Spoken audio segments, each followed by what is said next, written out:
But before we recite our communal prayers, I'm going to invite forward Ella Cohen to share some words about her experience in Israel last fall and during the year.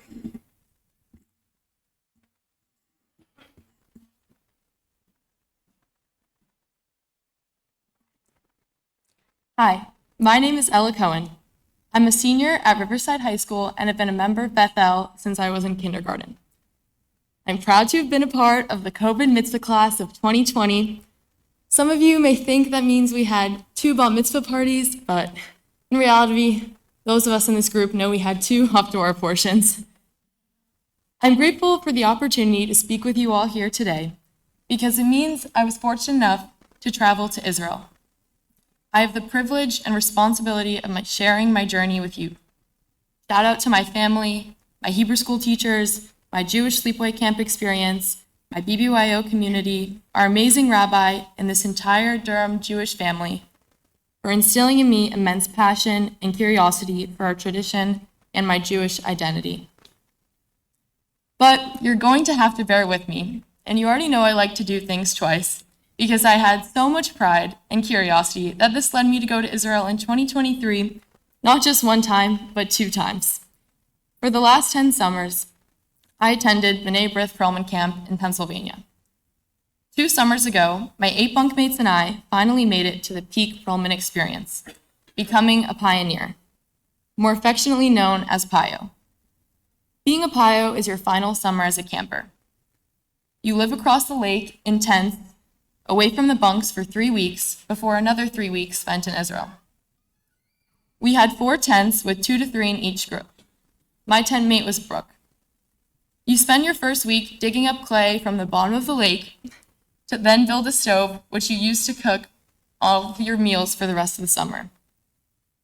We all know everyone comes home from camp with some dirty laundry, but you don't know dirty laundry if you haven't been a Pio. In between chores, we did a lot of activities to grow and develop ourselves individually and as a team. It might just sound like we were out in the woods pretending we were on Survivor, but this program was designed decades ago to simulate the original kibbutz experience and prepare us for a 3-week journey throughout Israel. So then, the 9 of us, along with our 2 counselors, headed off for the Holy Land. It was a jam-packed trip. We did all the things, saw all the sights, hiked all the hikes, and ate all the foods. It was as predictable of an itinerary as you can imagine, but it was more life-changing and unforgettable than I could ever have imagined. Although people told me I would cross paths with everyone I knew in Israel, I didn't know they meant literally. I bumped into a cousin on the top of Masada and a BBYO friend from Maryland in the Bedouin tents, and then another close friend from Virginia Beach at the food court, at the ice mall, and Eilat. But then, when my tour bus happened to be heading north and taking a pit stop at the same time as another tour bus heading in the opposite direction, also taking a pit stop in the middle of the desert, I ran into Bethel friends Simone Kornbluth, Avery Prince, Renone Graber, and Elliot Alvin on their Ramah seminar trip. They really hit the jackpot with that one. I believe it was them who were up here, standing before you a year ago, sharing their Israel experience. Maybe they even told you about our big Bethel desert reunion, which I would have known if I was here, but I wasn't because I was back in Israel. Soon after returning from my Pio summer, I headed back to Israel for a semester abroad with Alexander Muss High School in Israel, Muss for short. The program comprised roughly 40 teens from throughout the US and Canada. My semester boasted the first kid in decades from Durham, North Carolina, me. I hope I won't be the last student from Durham because it was truly amazing. At Muss, in addition to taking typical high school classes such as AP Calculus and Spanish, we had a core curriculum consisting of Hebrew language and Israel studies. We used Israel as our outdoor classroom, where at least half of each week was spent on tiyulim, field trips. The Israel Studies curriculum moved chronologically from the Bronze Middle Ages to the modern Middle East. On the weekends, we were allowed to explore off campus, staying with friends and family. I brought my friends and spent the weekend of Sukkot at my Israeli camp counselor's house in Ramat Yishai. We had a delicious Israeli Shabbat meal while my counselor Hilleli translated back and forth to her family who didn't speak a word of English. For Rosh Hashanah, my friends joined me again to spend the weekend in Rehovot, staying with my mom's dear friend from college, Roni. For Rosh Hashanah dinner, we went to the house of Roni's mom, Eti, in Herzliya. Eti is Yemeni and prepared food I'd never tasted anything like before, and in addition to hosting us, also there to celebrate were Eti's friends from Ukraine. We sat at the outdoor table under the stars, and although we were all there from various corners of the world, it felt like home. Playing games and hanging out with Roni's adorable Israeli kids was one of the highlights of my entire time in Israel. This is also where I learned the most Hebrew, thanks to the 8 and 6-year-olds, despite literally taking a class at Mus. So, 1 year ago today, on Yom Kippur, I was standing at the Kotel, immersed in an ocean of Jews dressed head to toe in white. It was packed, and I had never experienced something so crowded and yet beautiful. My friends and I began talking to a group of strangers standing nearby. They were Argentinian teenagers who were there, just like us, to do a high school semester abroad, learn about Israel's history, and get more in touch with their Jewish identity. We're all so different and yet the same. There was an arrangement of 4 tables forming a square in the center of the plaza. And as the sun went down, a dozen Arab Israelis were working to set up hundreds of water bottles, cookies, croissants, and crackers to be given out just minutes later as we all broke our fast together. So sorry, I keep talking about food. It was heartwarming to see the Arab Israelis supporting their Jewish neighbors during this holiday, and powerful to be amongst so many strangers who also felt like one big Jewish family. Just the night before, we had left the Kol Nidre service at the Great Orthodox Synagogue in Jerusalem. There were hundreds of people casually gathered on the streets, singing and dancing, mostly in Hebrew, although some songs were in English. And somehow, I knew every song. I can't tell you whether I picked up the songs from Bethel, Camp, or BBYO. I picked them up at different points along my Jewish path, and clearly so did everyone else there. And I realized from my trip that it is all of our Jewish experiences woven together that make us who we are, individually and as a Jewish people. No matter how different we are, there's a sense of home and family within the wider Jewish world, no matter where you are. And while I thought I experienced it from camp friends and BBYO, you truly don't get it until you go to Israel. If only you could have seen us on October 6th at 10 p.m. We were back in Jerusalem for Simchat Torah. And after services, we were walking home through the streets and randomly broke out singing Matisyahu's song, One Day. For those of you who don't know the lyrics, it reads, "All my life I've been waiting for, I've been praying for the people to say that we don't want to fight no more, there'll be no more wars, and our children will play one day." Just a few hours later, total devastation. I don't even want to talk a lot about what I experienced on and after October 7th, because I know what I went through is so minimal compared with the unspeakable pain and grief that so many suffered and are still suffering from. But one tiny story I want to share from that day is when 2 of my teachers, who are both Shomer Shabbos, left us in the bomb shelter of our hotel and walked to find a way to donate blood. When they came back, they described an extra long line, not only because so many wanted to donate, but because it was Shabbat.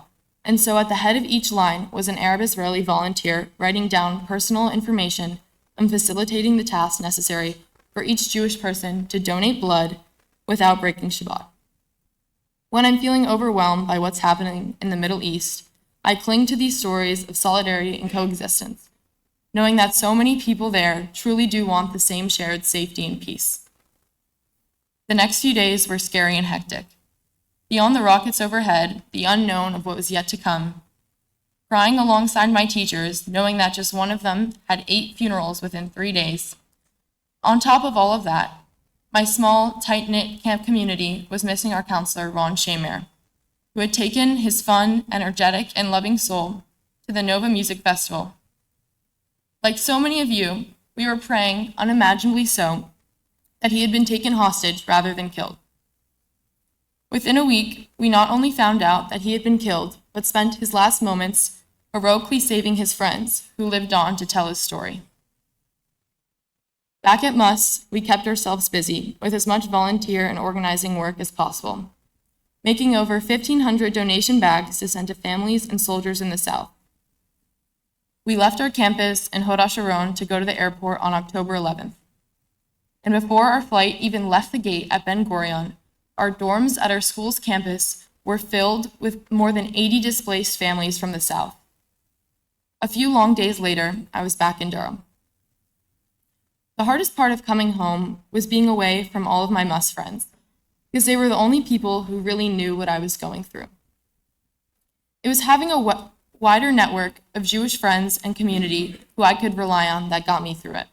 Because even if they weren't in Israel on October 7th, they too had their own story of connection to this pain. I didn't realize that all along, my Jewish path was not only weaving a web of pride and identity, but also of resilience and support.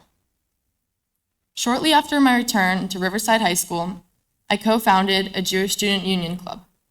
It felt necessary and almost urgent to make sure that every Jewish student at my school had access to a community that could help them pave their own path of identity and support.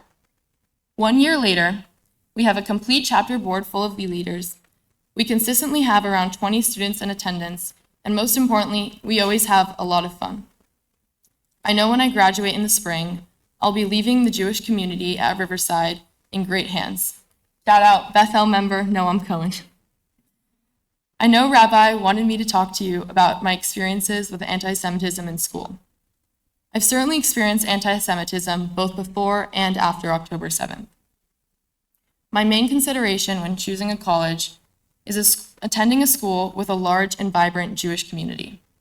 Unfortunately, it is evident to me that no matter where I go off to college, I will be faced with some anti-Semitism. What's significant to me is being a part of a community that is strong enough to stand up to face the challenges together, rather than alone. It's finding a place where I'll feel safe, in addition to having a community that provides a sense of immunity to the hatred, as well as a general support to life's challenges. Sadly, losing Ron was not the only tragedy my camp community would have to face this year. Very recently, and extremely tragically, one of my 8 bunkmates and close camp friend of 10 years, Brooke, was killed along with both of her parents in a horrible car accident, leaving behind her brother Max, who is a sophomore in college. Brooke and her parents were extremely involved in their Jewish community. Brooke was a madricha at her synagogue's Hebrew school, and they lived a few minutes' walk from their synagogue, just like I do here in Durham. Again, here I am, faced with this unspeakable grief, connected with and relying on my camp friends more than I ever would have wanted. But I'm also in awe of the power of feeling the sense of one big family within our larger Jewish community. It also doesn't hurt when your rabbi literally wrote the book on Jewish grief. One example of the power of our wider Jewish community I want to share is a story that I just learned last week. Brooke's brother Max fortunately joined a Jewish fraternity in his freshman year. All of the moms of his fraternity brothers organized together to make a book filled with their cards of sentiments of love and support, but also outlining their own skills and resources, as well as their families' resources, so that he would know who he could call for tax advice or who he could call for relationship advice. What they were saying is that when you need a Jewish mom, we want you to call us, and you're not alone. This is how we show up and hold each other during hard times. Another story that continues to fill my heart was when someone commented on a camp Facebook post just before their funerals. They shared that they had gone to our camp in the 80s and are coincidentally neighbors of Brooke's. They wanted us to know that their home was available if anyone needed a place to shower or a place to stay before or after the funeral. Of course, a few DMs later from some Jewish moms, plans were made and bagels were ordered. There were probably 100 of us at this house after the funeral, sitting on their couches, crying and laughing, just needing to be together. It was Brooke's camp friends, Max's camp friends, their families, both their counselors from all the years. Again, it's the tragedies that brought us together, but it's also the same community that carries us through. I learned at her funeral that just last year, she also spoke at her synagogue in Passaic Hills, New Jersey, on Yom Kippur about our pious summer in Israel. I would like to dedicate this to Brooke, Michelle, David, and their family, and Ron and his family. I hope they can feel my love, and I hope they inspire us all to pave our paths and continue to engage in our amazing Jewish community. For many of us, we've all had a year of immense waves of grief. We know we can't control these events, and we can't pretend to know what we are going to face in the year ahead. What we can control is how we respond to it. And I'm just grateful that I've grown up in a community that, despite it all, has given me such tools of resilience and hope. Shana Tova.